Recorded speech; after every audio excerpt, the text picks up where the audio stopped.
Eh bien salut tout le monde, c'est Flo, j'espère que vous avez la forme. Alors c'est parti pour les bons plans du week-end, comme la plupart du temps le vendredi soir. Donc je voulais vous montrer une petite chose avant, donc c'est pas un bon plan, mais sur Amazon il y a une référence de chipset B450 d'AMD. Donc les tout nouveaux, il y a une carte mère qui est en stock, ça n'a pas été encore annoncé, mais ça devrait arriver très rapidement. Donc 100 € c'est un petit peu cher, je pense que le juste prix serait plus dans les 70-80 € pour la gigabyte. Et justement le prix des Ryzen baisse, notamment ici le Ryzen 5 2600, moins de 150 €, ça vaut vraiment le coup. J'en ai commandé un, donc on verra faire un test. Je vais attendre que les cartes mères B450 sortent vraiment pour faire un test. On fera un montage vidéo et on va voir ce que ça a dans le ventre. Vraiment, le rapport qualité-prix, je pense qu'il va vraiment être excellent. Et bien sûr, comme d'habitude, je précise que tous les bons plans que je vous présente dans cette vidéo, vous avez tous les liens dans la description. Alors ensuite, une carte mère ancienne génération X370 qui sont vraiment très bien encore, 78 €, la très belle Gaming Plus de chez MSI. Moi j'aime beaucoup MSI comme je le dis à chaque fois. Voilà, 78 €, je trouve que c'est vraiment une bonne offre. Également le très bon Ryzen 5 1400, le prix baisse,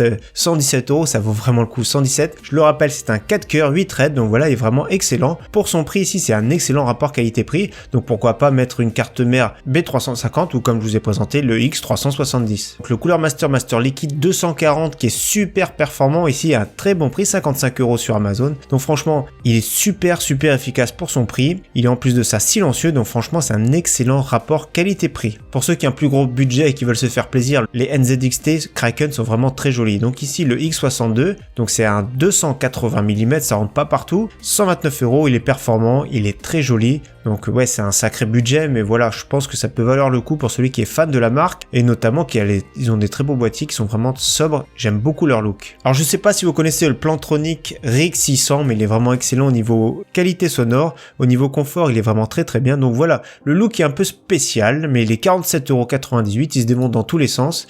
Donc ici, chez Auchan, je présente très rarement des offres chez Auchan, mais moi j'aime beaucoup ce casque, il est très bien réputé, notamment chez les numériques, ils aiment beaucoup la marque RIC par exemple. Le prix est vraiment intéressant, 47,98 €. Pour 1 centime plus cher, nous avons le tout nouveau Corsair HS50, tout nouveau, celui-ci a quelques mois. Il y a une version sans fil qui vient juste de sortir, donc c'est la version pro. Ici, 47,99 €, donc il est vraiment pas mal. C'est pas excellent, il se comporte vraiment très bien un peu partout, donc c'est la version verte qui a ce prix-là. J'aime beaucoup son look, ça fait penser un peu au HyperX. Donc voilà, j'aime bien, c'est vraiment sobre. Moi, j'aime bien tout ce qui est matos sobre. Ici, moins de 50 €, je trouve que c'est vraiment pas mal. Petit rappel, la Razer Death 2013 est à moins de 30 € toujours en solde, parce que oui, il y a encore quelques soldes qui traînent ici chez Top Achat. Également à bon prix, nous avons la Corsair Sabre RGB. Donc c'est une petite souris qui est légère, environ 100 grammes pour les droitiers. 38 €, je trouve que c'est un bon prix pour cette Corsair. Voilà, c'est simple et efficace, sans se ruiner, c'est vraiment pas mal. Attention aux grandes mains, c'est déconseillé pour les grandes mains quand même. L'excellente Logitech G903 ici pour moins de 100 €.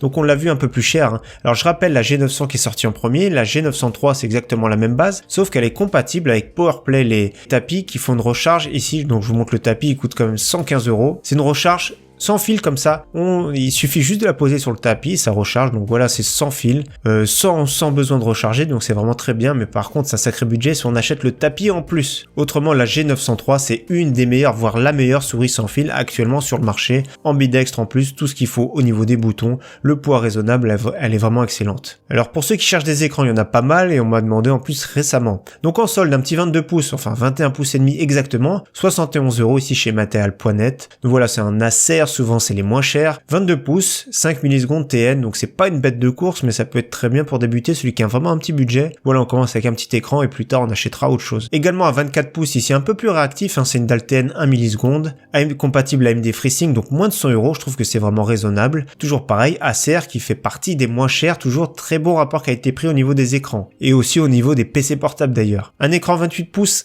4K ici, 1 milliseconde à 60 Hz, donc 249 €. Attention, c'est bien pour faire de la bureautique haute, pour jouer c'est vraiment assez difficile, parce qu'il faudra quand même une grosse carte graphique et c'est pas vraiment le plus réactif. 60 Hz encore, c'est un petit peu juste. Moi je conseille d'attendre un petit peu, ça commence à sortir les 144 Hz, 104K. Bien sûr, il faudra un petit peu attendre avant que les prix baissent, et d'ici que les prix baissent, on aura des cartes graphiques qui seront beaucoup plus puissantes. Donc dans 2-3 ans, ça vaudra vraiment le coup, ce sera vraiment la base, la 4K. Je pense que ce sera vraiment beaucoup plus intéressant. Ici nous avons un 32 pouces 1440p en dalle MVA, donc voilà, on a un écran confortable. Il peut très bien servir pour de la vidéo, pour regarder quelques films, pour travailler ou pour pour jouer occasionnellement. Moins de 200 €, je pense que c'est vraiment pas mal pour ce bel écran AOC ici chez Rue du Commerce. Et je vous présente un excellent moniteur, voilà, de marque Acer Predator. Donc il est un petit peu moins cher que la concurrence, moins de 500 €, mais voilà, c'est un sacré budget. Donc on a un 27 pouces 1440p, donc c'est raisonnable, c'est moins exigeant quand même qu'un moniteur 4K. On a quand même 165 Hz, c'est ultra réactif. Donc voilà, on a une bonne résolution, une bonne taille d'écran, très réactif, donc c'est un bel investissement en plus de sa compatible G-Sync. Moi personnellement, actuellement j'ai un 144 Hz 24 pouces et j'irai plutôt vers ce type d'écran si je dois évoluer, donc j'achèterai pas de suite un 4K. Celui-ci me fait rêver, en plus G-Sync c'est très bien, ça synchronise vraiment le calcul de la carte graphique sur le moniteur, donc ça évite vraiment tous les déchirements, tous les tearings, donc c'est vraiment très bien. Donc le petit Predator avec un très beau look ici pour moins de 500 € pour les plus gros budgets. Alors j'avais fait le test de ce petit microphone pour 20 €, franchement c'est un microphone USB, il n'était pas en stock quand j'ai fait la présentation en vidéo, mais pour le prix il est vraiment très bien au niveau du son, c'est le meilleur que je conseille pour ce budget. Également pour celui qui cherche un appareil photo compact, le Sony RX100 est vraiment à très bon prix, donc 285 €, c'est des appareils qui sont vraiment réputés. On arrive maintenant au RX100, le version 5 et la version 6 qui va bientôt sortir, qui a changé de nom d'ailleurs, mais voilà, ça reste des appareils photo 1 pouce avec un capteur 1 pouce qui sont vraiment excellents. D'ailleurs celui-ci fait toujours partie du catalogue tellement ils sont bons encore, donc 285 €. Donc les nouveaux ils coûtent presque 1000 €, voilà, c'est des appareils photo compacts qui sont vraiment super efficaces. On passe au stockage avec le très bon MX300, donc il a été fiable, il a été remplacé par le MX500, mais ici 1 Tera pour 170 €. Je trouve vraiment que c'est un bon prix, on peut se passer de disque dur carrément, donc là on est vraiment pas mal. Et également le très bon Intel qui est assez récent, le 760p, il a un très bon rapport qualité-prix, un format M2, donc c'est celui-ci au protocole NVMe, donc qui se connecte au PCI Express x4. Dernièrement j'ai acheté le Samsung 970 Evo, et 3000 mégaoctets par seconde en lecture, c'est vraiment très bien, et une très bonne aussi écriture, donc voilà, il est vraiment pas mal. Il est un petit peu moins bien que le Samsung, mais le rapport qualité-prix, il est vraiment excellent, 132 € pour 512 Go, franchement c'est vraiment très bien. Un petit disque dur ici, 7200 tours par minute pour moins de 40 € chez Amazon, donc le P300 de chez Toshiba qui est vraiment très correct, donc ça peut faire le travail ici pour une configuration pas trop chère. Au niveau des alimentations, ici on a de la grosse puissance, 750 watts 80 plus bronze, en tech qui reprend souvent les bases de chez Seasonic, ils ont toujours fait de la qualité, donc 80 € ici, et d'ailleurs chez Material.net il y a souvent des promotions, j'ai remarqué, sur les alimentations, donc ici on est vraiment pas mal. Full modulaire, donc on est vraiment pas mal du tout pour ce type d'alimentation, pour celui qui a besoin d'une grosse puissance sans se ruiner. Également pour quelques euros de plus, nous avons la Corsair semi-modulaire, la TX 750, en version Gold cette fois-ci, donc on a meilleur rendement, c'est sûr qu'on va économiser quelques euros sur les années, comparativement à un rendement plus faible, et Corsair pareil qui a toujours fait de la bonne qualité en alimentation, avec toujours un bon rapport qualité-prix, donc voilà, je trouve que c'est vraiment correct, ailleurs c'est plutôt dans les 100 €. Au niveau graphique, la Zotac GTX 1060 en version 3 Go que je conseille assez régulièrement parce qu'elle a un très bon rapport qualité-prix. 185 € ici chez Rue du Commerce, on peut jouer à tous les jeux du moment en très bonne qualité, à plus de 60 FPS, donc on est vraiment tranquille avec ce type de carte graphique. C'est pas la plus silencieuse, je l'ai acheté récemment, donc on le verra dans une prochaine configuration. On va essayer de monter un PC avec des composants assez modernes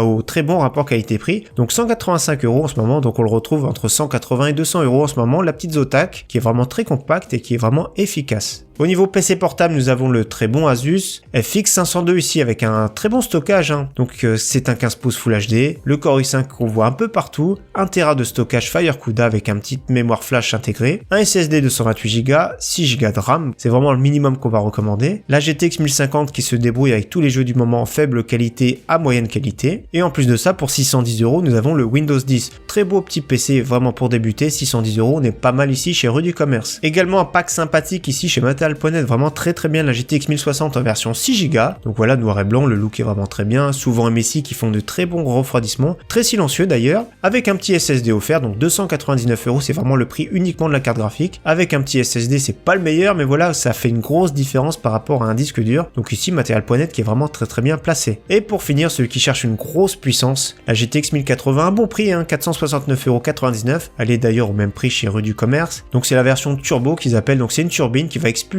l'air chaud vers l'extérieur, ça évite de stocker trop de chaleur dans le boîtier, et après plus tard pourquoi pas investir dans un meilleur refroidissement. D'ailleurs ça existe même des water cooling spécial carte graphique, donc pourquoi pas investir plus tard dedans, mais ici le rapport qualité-prix est vraiment très bon. Donc voilà, pour ceux qui veulent, n'hésitez pas à me suivre sur Twitter, je suis assez actif sur les bons plans en général, j'essaie de retweeter ou de tweeter un maximum. En tout cas, très bon week-end à tous, à très bientôt, ciao bye.